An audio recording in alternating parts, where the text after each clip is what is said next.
Capítulo 13 do dever de decidir. Artigo 60.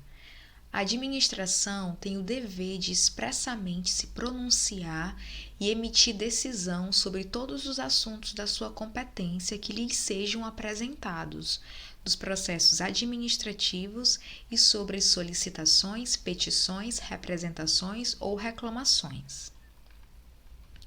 Parágrafo 1º. Caso a administração, ao decidir o pedido, observe, por exigência do interesse público, a necessidade de abranger objeto diferente ou mais amplo do que lhe foi apresentado, deverá notificar o interessado para que, no prazo de 10 dias úteis, formule suas alegações antes da decisão. Parágrafo 2º. A decisão deverá considerar, necessariamente, enunciado de súmula vinculante dos tribunais superiores, bem como as orientações jurídicas firmadas em âmbito estadual, quando for o caso. Artigo 61. Concluída a instrução do processo administrativo, a administração tem o prazo de até 30 dias úteis para decidir, salvo prorrogação por igual período expressamente motivada. Parágrafo único. A decisão fora do prazo legal não implica nulidade do processo. Capítulo 14. Da motivação. Artigo 62. Os atos administrativos deverão ser motivados com indicação dos fatos, dos fundamentos jurídicos e atos probatórios, especialmente quando, inciso 1, neguem, limitem ou afetem direitos ou interesses. Inciso 2. Imponham ou agravem deveres, encargos ou sanções. Inciso 3.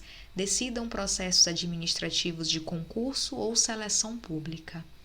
Inciso 4. Dispensem ou declarem a inexigibilidade de processo licitatório. Inciso 5. Decidam pedidos de recursos administrativos, reconsideração e revisão.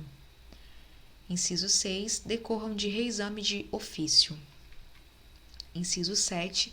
Deixem de aplicar a jurisprudência firmada sobre a questão ou divirjam de pareceres, laudos, propostas e relatórios oficiais, súmulas de tribunais superiores e orientações jurídicas vinculativas emitidas por órgão competente. Inciso 8. Importem convalidação, anulação, revogação ou suspensão de ato administrativo. Parágrafo 1º. A motivação deve ser explícita, clara e congruente, podendo consistir em declaração de concordância com fundamentos de anteriores pareceres, informações, decisões ou propostas que, neste caso, serão parte integrante do ato. Parágrafo 2º. Na solução de vários assuntos da mesma natureza, pode ser utilizado meio mecânico ou eletrônico que reproduza os fundamentos das decisões, desde que não prejudique direito ou garantia dos interessados. Parágrafo 3º. A motivação das decisões de órgãos colegiados e comissões, inclusive os votos divergentes e decisões orais, constarão da respectiva ata ou de termo escrito. Capítulo 15. Da desistência e outros casos de extinção do processo. Artigo 63. O interessado poderá, mediante manifestação escrita, desistir total ou parcialmente do pedido formulado ou ainda renunciar a direitos disponíveis. Parágrafo 1º. Havendo vários interessados, a desistência ou renúncia atinge somente quem a tenha formulado. Parágrafo 2º. A desistência ou renúncia do interessado, conforme o caso, não prejudica o prosseguimento do processo se a administração considerar que o interesse público assim o exige. Artigo 64.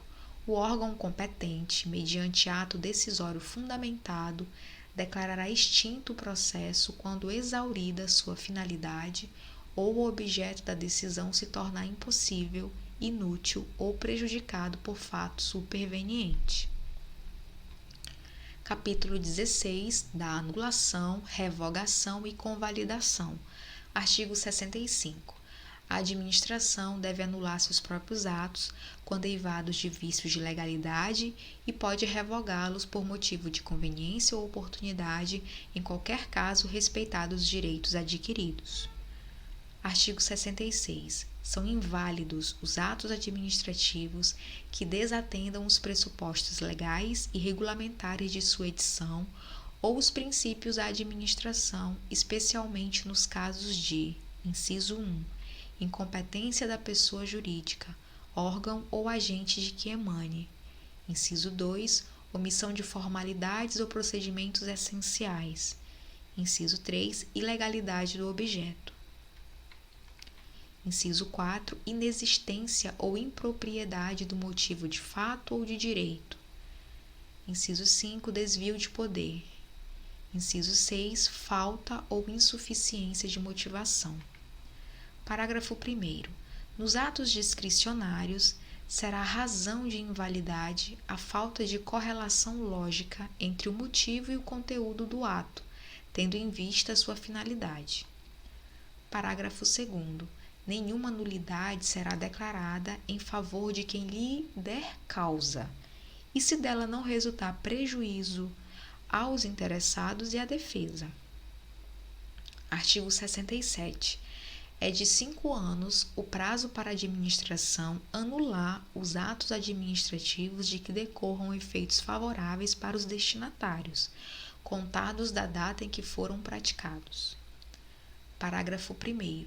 Havendo comprovada a má-fé do destinatário, o prazo previsto no caput conta-se da data do conhecimento do ato pela autoridade competente para sua anulação.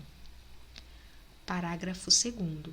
No caso de efeitos patrimoniais contínuos, o prazo para anular contar-se-á da percepção do primeiro pagamento. Artigo 68. Em decisão na qual se evidenciem não acarretarem lesão ao interesse público nem prejuízo a terceiros, os atos que apresentarem vícios sanáveis poderão ser convalidados pela própria administração. Parágrafo único. São considerados sanáveis os vícios de competência ou de ordem formal, desde que, inciso 1, na hipótese de vícios de competência, a convalidação seja feita pela autoridade titulada para a prática do ato e não se trate de competência indelegável.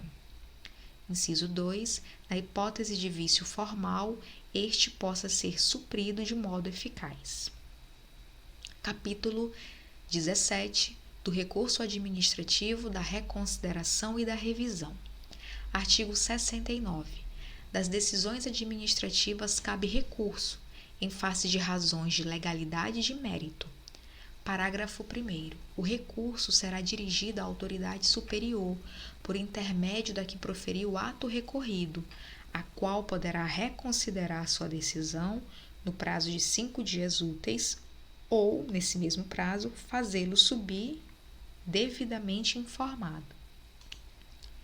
Parágrafo 2º. Se o recorrente alegar que a decisão administrativa contraria decisões ou orientações jurídicas com efeito vinculante, caberá à autoridade prolatora da decisão impugnada, se não a reconsiderar, explicitar, antes de encaminhar o recurso à autoridade superior, as razões da aplicabilidade ou inaplicabilidade do entendimento sumulado, conforme o caso. Parágrafo 3º. Salvo exigência legal, a interposição de recurso independe de caução. Parágrafo 4º. São irrecorríveis na esfera administrativa os atos de mero expediente ou preparatórios de decisões. Artigo 70. O recurso tramitará no máximo por 3 instâncias administrativas, salvo disposição legal diversa. Artigo 71.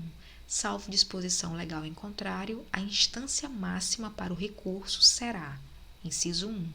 Na administração centralizada, o secretário de Estado ou autoridade a ele equiparada, excetuados os casos em que o ato tenha sido por ele praticado originariamente, caso em que caberá recurso ao governador do Estado.